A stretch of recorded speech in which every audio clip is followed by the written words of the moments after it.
The major problem of Israel is with the young generation of the black community.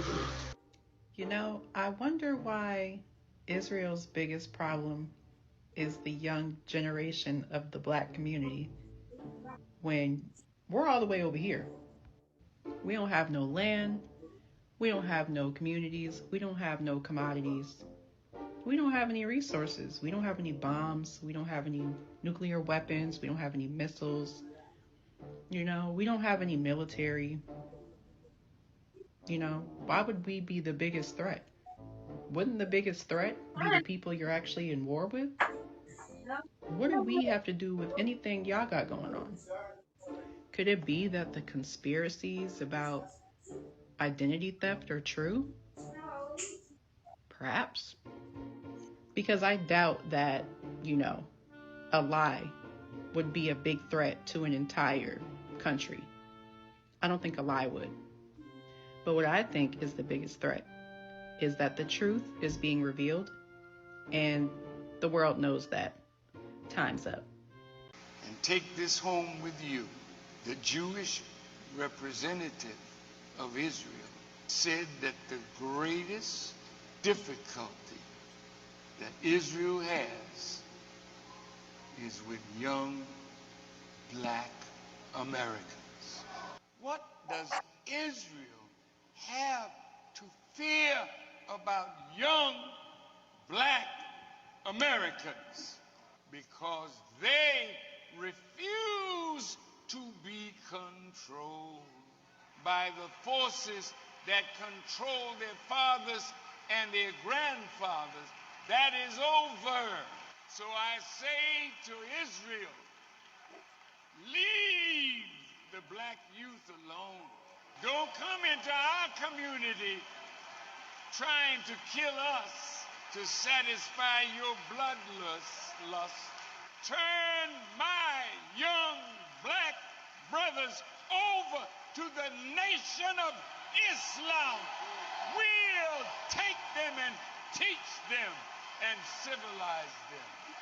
Video of the Israeli government holding a private convention here in the United States. One of the people in attendance at this secret meeting was Judith Varney Shorer. She's a former Israeli consul general who was operating out of Atlanta.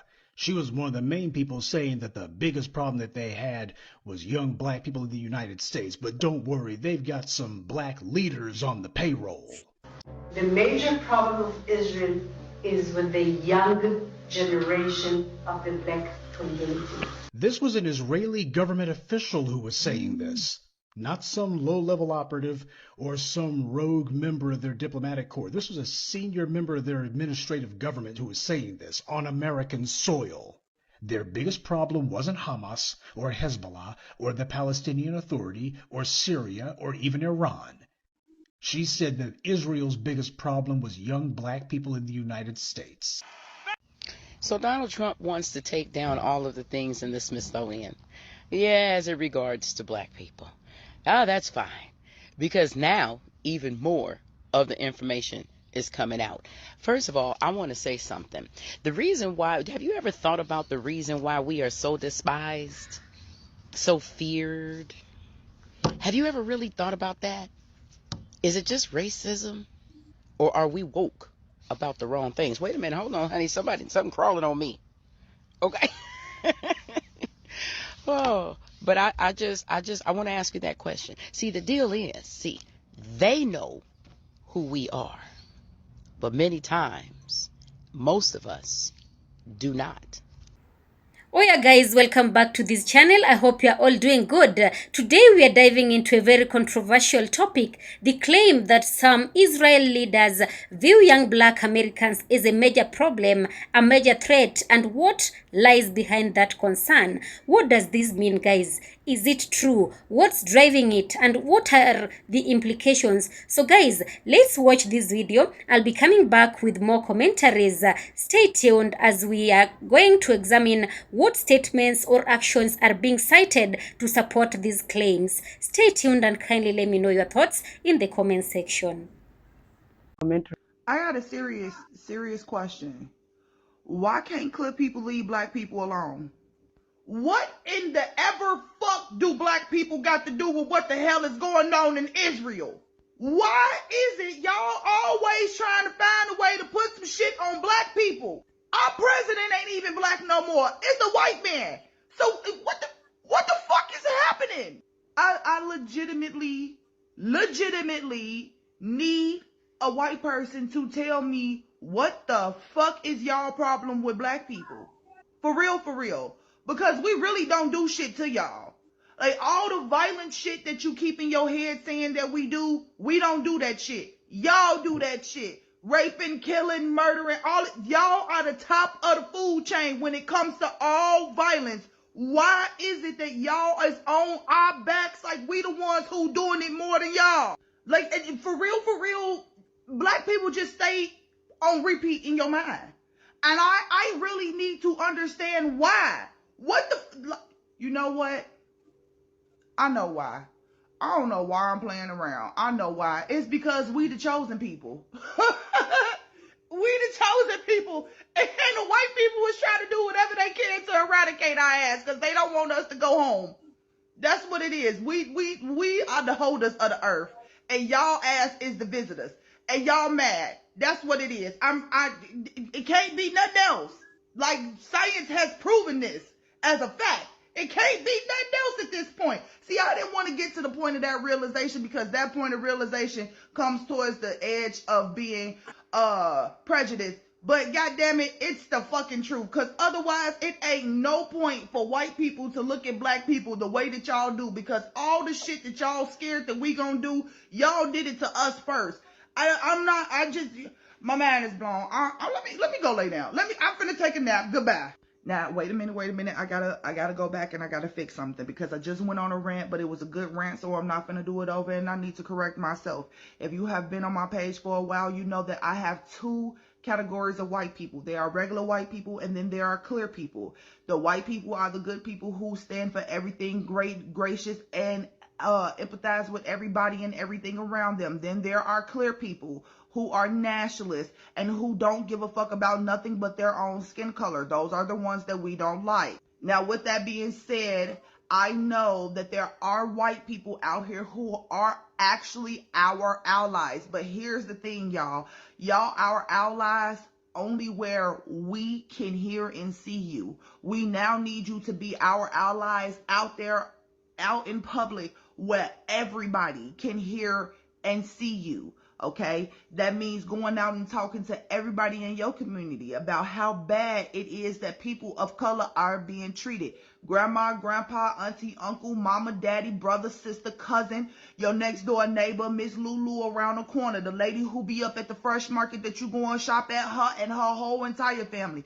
Go to your church and scream it from the mountaintops. They ask for you to do an open prayer in your church. Pray for the people of color and make everybody around you feel like shit because they don't feel the same way and they need to change the way that they are thinking. We need you to go into your communities now and speak up for us because just standing in our community and telling us how you're here with us ain't helping no more.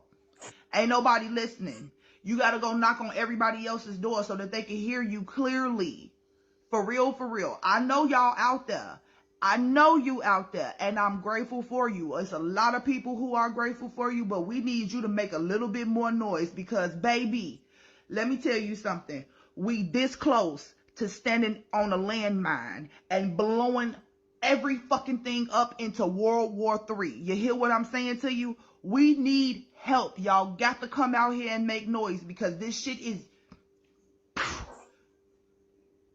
Go back and watch the original video. That's some shit. Go and do your own research and watch what the woman said. It's some shit. Bye. Thanks for saying the quiet part out loud. If Black Americans one day decided that we were just collectively done with the shit and we were going to rise up against our own oppressive government and the genocide going on in Palestine, it'd be over. It'd be over in like 3 to 5 business days, if you hear what I'm saying. Like, why do you think Black revolutionary leaders dropped like flies? And who do you think did it?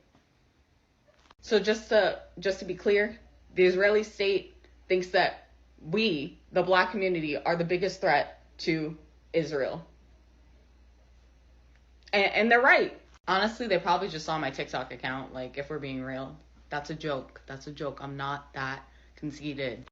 By now, I think we've all seen this video circulating on TikTok with that headline, but I want to tell y'all what that's about.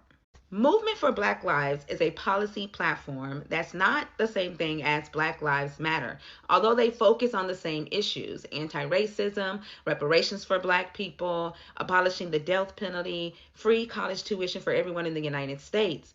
In 2016, they also presented a 40 policy proposal on boycotting, divesting, and sanctioning Israel for the war crimes and genocide against the Palestinians. This upset a lot of American Jewish citizens who feel like they have fought with Black Lives Matter, and they did not think that the Palestinian struggle and the Black struggle in America should be looked at as synonymous or even remotely anywhere near the same. It also upset parliament members of the Israeli government, and so they started to see that a lot of young Black college students were supporting BDS after Black Lives Matter also signed on to the BDS policy. So in 2020, they decided to do a convention and bring together 40 Black leaders within the United States to try and spread loyalty to Israel and to detour young Black college students from boycotting Israel. The boycotting and divesting included not spending money with businesses that are loyal to Israel, not supporting artists who are loyal to Israel, as well as not investing in stocks, getting companies to not invest in stocks and not supporting the companies that invest in stocks that are loyal to Israel. Now, due to the growing support of the BDS policy, Benjamin Netanyahu, all of 2020, worked with politicians in the United States to pass a law that says that you cannot boycott Israel or hire any employee who will boycott Israel if you take government contract funding or venture funding from certain venture capitalists. This is why we see a lot of people who have spoken out in pro-Palestinian comments on their social media being fired from their jobs, because a lot of these companies are government contractors and they've taken government funds and they are bound by that law. This is also why we see some artists not speaking out or have spoken out as pro-Israel. This meeting is to combat any type of resistance that we do here in the United States in support of the Palestinians. And a lot of young Black college students have signed on to the BDS cause, and they want to stop that. Now, while there are other things that we should also be considering with this situation, there are other things that we also need to consider that are right at our doorsteps right now. I'll make another video about that later on because our attention spans are just... But please make sure that you share this video, and thanks. There's so many layers here and so many things that aren't being said, and I'm going to get into it. So for one, keep it in the forefront of your mind what she said, that Black people are the biggest threat to Israel. Keep that in the forefront of your mind. Now, we know that currently there's a hyper awareness around the topic of genocide because of what's happening in Palestine. But has anybody actually sat back and questioned the timing of the release of information about Sudan and the Congo? Because it's suspicious. Now, she said we're the biggest threat. The reason that we're the biggest threat is because Black people are the global symbol of resilience. These people have been trying to exterminate us forever, and they haven't been able to do it. So when they saw us come out overwhelmingly and stand with Palestine, they were fearful that we would pass on that resilient spirit and that strength to those people, the people they're currently trying to exterminate. So what they did was they put out this information about Africa to divert our attention, because they know that if we see something happening over there, we're going to immediately side with our people, because that's the way that we normally move. And they expect our community to do what some members have done. See, this is why we don't need to be standing with other people. We need to be worried about ourselves, our people, blah, blah, blah, blah. Y'all, it's okay to care about more than one thing at a time. It's actually quite important that you're able to do that. You can stand on multiple issues at once, and we're going to have to. Because if you allow genocide in one place, you're allowing it everywhere. It sets a precedent when you show that you don't care. That means it's going to show up in other places and people still won't care. We can't allow that. But the timing of the release of information is what I want to focus on, because it is very intentional. They managed to keep the information about the Congo and Sudan out of the mainstream media, out of the news, off of these apps. We didn't know until we found out about Palestine what was happening in those places. You can't tell me that that wasn't intentional.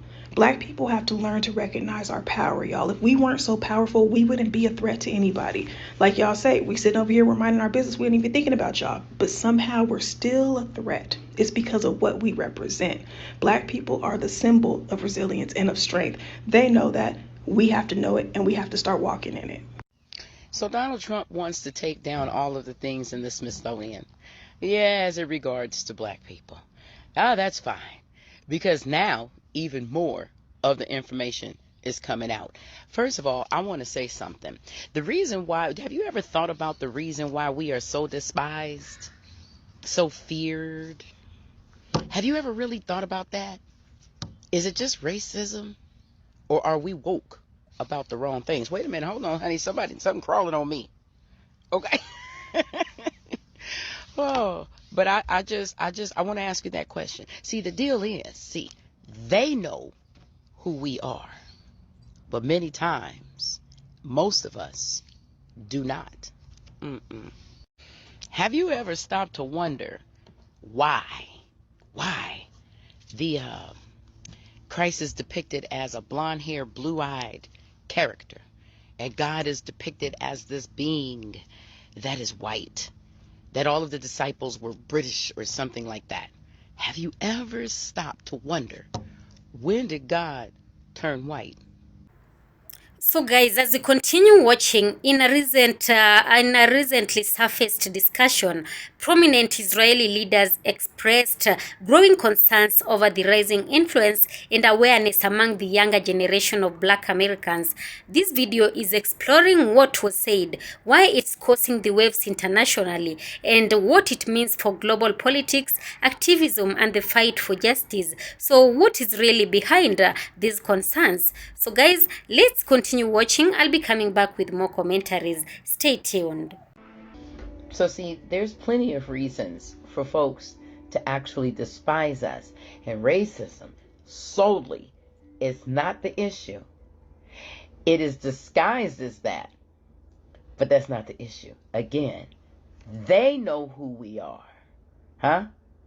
Many of us do not. And it is written, the people perish because of a lack of knowledge. And though those 22 books may be missing in the Bible, naturally, your girl found them, okay? And so what I'm going to do is I'm going to put things in different parts. And so since he wants to remove things from the Smithsonian, I'm glad he did, because it actually just catapulted me and other content creators to go on there and put out the real news, the news that we all need to see. But I also will tell you, as this goes on, as I continue to share what I have been learning, I need to also tell us that the reason that we may have gone into enslavement is beyond what we initially thought. All right, y'all. Y'all know me. Power to the people. Power to the people, baby. I'm about to get this knowledge, because I feel like this. Once we really, really know, all of us as a unit, who we really are. You know, we say, yeah, we come from kings and queens. But do you understand that? No, I don't think you do, because I certainly didn't, and I'm a history buff. Okay? Power. Oh yeah, guys, we have come to the conclusion of this video, and what was the claim really? What was the claim exactly? The assertion is that certain Israel leaders have admitted that the young Black Americans, particularly the new generation of activists and politically conscious youth, pose a serious challenge to Israel's narrative or influence. We should clarify, we have not independently verified a public official statement with those exact words. What we see is a pattern of concern in Israeli strategic thought about changing attitudes among Black Americans towards Palestine, Israel, the United States, foreign aid, and human rights. So guys, in this video, when we say admit, we are referring to the comments, leaks, think tank analysis, and media interpretations of internal discourse. The goal is to unpack what might lie behind the assertion rather than treat the claim as a settled fact. To understand this moment, we need to look at history. Yes, particularly the United States civil rights, Black internationalism, and Israel's historical relationship with the African American community. First off, during the civil rights era, Jewish and Black American activism were often aligned, shared concerns over racism, inequality, justice. Over time, However, the political terrain shifted. Some younger black activists see solidarity with Palestine and critique of Israeli policies as consistent with anti-oppression frameworks. Yes, Israel, meanwhile, has long sought favorable opinion in the United States to sustain support both politically and financially. That means shifting public opinion among key constituencies. Yes, including the Black American matters. The voices of the young black activists are increasingly influential, especially through social media, intersectional critique, and grassroots movements. So why are these young black Americans a threat or a matter? Yeah? So why would Israel leaders or those influencing Israel policy see this generation as a problem? And we have some possible reasons, like the changing narratives. The young people are more skeptical or traditional narratives. They tend to view human rights, social justice, and solidarity across oppressed groups as interconnected. That means they may be more open to criticizing Israeli policies or supporting Palestinian rights. We can also talk of electoral influence and the United States politics. Yes. So, when we talk about that, the black Americans have historically been a critical voting bloc. If younger black Americans, the younger voters increasingly link United States foreign policy to justice, issues, it could affect United States political pressure, aid, or diplomacy towards Israel. We can also talk about public opinion and soft power. The social media amplifies the dissenting voices. Viral protests, campus movements, and cultural critique can shake international narratives. You know, Israel has invested heavily in public diplomacy and narrative management. A young shift is a challenge. Yes. Then we can also talk about moral framing and legitimacy. If younger Americans widely adopt the framing of Israel as an apartheid or colonial state, Israel's moral standing becomes harder to defend globally. And if we offer a metaphor, imagine a ship whose course depends on favorable winds from United States public opinion.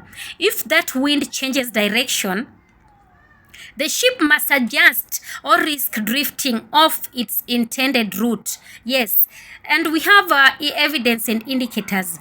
What signs do we already see that support this worry? And some indicators include surveys showing that black Americans are increasingly sympathetic to Palestinian suffering. A Carnegie Center poll in early 2024 found that many black Americans favor more active United States intervention or pressure on Israel to respect human rights. In the United States, discourse, protests on college campuses, rallies, and social media activism often connect Black Lives Matter and Palestinian causes. Some of Israel's public diplomacy strategies now explicitly attempt to engage or reframe discourse among African American communities. For example, initiatives aimed at altering anti-Israel discourse among Black Americans. In media and think tanks, analysis speak of Israel needing to win hearts and minds in minority communities in the United States, especially as narrative shift. Finally, leaks or statements interpreted by the commentators suggest internal concern about messaging and backlash if Israel is increasingly seen as oppressive or unjust. While none of these are smoking gun admissions, they paint a picture consistent with the claim. Yes, we have critiques, doubts, and alternative views about all this, and it's crucial to understand, to consider skepticism and counter-arguments. Some may argue that the claim is exaggerated, misinterpreted, or based on inference rather than clear quotes, Israel has its defenders and many supporters within the Black American community, especially among the religious groups, evangelicals, etc. Not every criticism of Israel policy equals hostility towards the country's existence, and many activists articulate nuanced stances about human rights, occupation borders, and many others. So there is we can talk.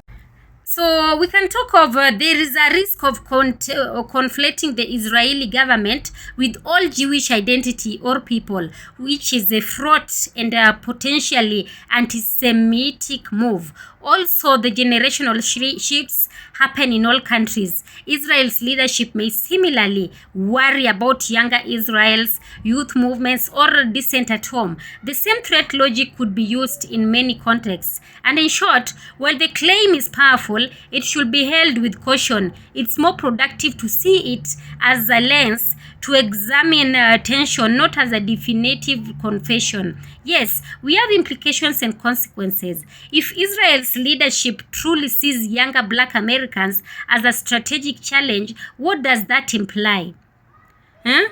Media and messaging battles. More resources may go into PR, public diplomacy, branding, outreach, campaigns aimed specifically at Black audience. We have policy calculations in that in diplomatic interactions, Israel leaders may try to mitigate criticisms by offering more humanitarian language, conditional reform, or partial concessions. Then we can talk of backlash and polarization. Pushing harder against dissent may provoke backlash or further alienate young critics. It could deepen polarization. Yes, we can also talk of alliance building in that activists could strengthen links among social justice movements, Black American groups, indigenous struggles, Palestinian solidarity, global anti-colonial networks. Then we can also talk of domestic United States pressure. In that if younger Black voters increasingly frame United States foreign aid to Israel as increasingly if the younger Black voters increasingly frame United States foreign aid to Israel as problematic, that could influence Congress funding and policy direction. Thus, while it's framed as Israel's problem, it also presents an opportunity for deeper engagement, solidarity, and rethinking assumption on all sides. So we have so many things to watch going forward. Like we have few signals to keep an eye on in the near term. Do we see more targeted outreach or narrative operations by Israeli or pro-Israel groups to Black American communities?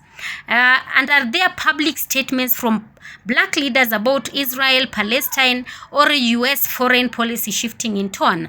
Will the United States politics, the Congress presidential campaigns see more debate around foreign aid to Israel, especially raised within Black voter forums? Then, do grassroots movements amplify cross-movement solidarity, like the Black Lives Matter, Palestine, indigenous rights? Will leaks or internal memos ever surface with clear admissions or planning around this concern? Yeah. So tracking these signals can help us assess whether what we are seeing is a rhetorical claim or a structural shift. And in closing, whether or not Israeli leaders explicitly say that young Black Americans are their biggest problem, the underlying dynamics are real. Generational shifts, intersectional activism, and the power of narrative are reshaping how people see Israel, United States policy, justice, and solidarity. Yeah. So guys, just stay curious, follow multiple sources, listen to voices from Blacks, Palestinian, and young activists, engage in conversations locally, online, in your communities, demand transparency and accountability wherever your leaders are. So guys, if you found this helpful, please like, share, subscribe, and leave your thoughts below. What do you think this claim really means? Is it hype, reality, or something in between? I'd love to hear from you. Thanks for watching, guys. Until next next time. Of course, all credit belongs to the original creators of this video, and this video is meant for educational purposes and commentary purposes as well. Thank you so much for watching. Kindly give this video a thumbs up. Have a nice time and share this video for it to get to a wider audience.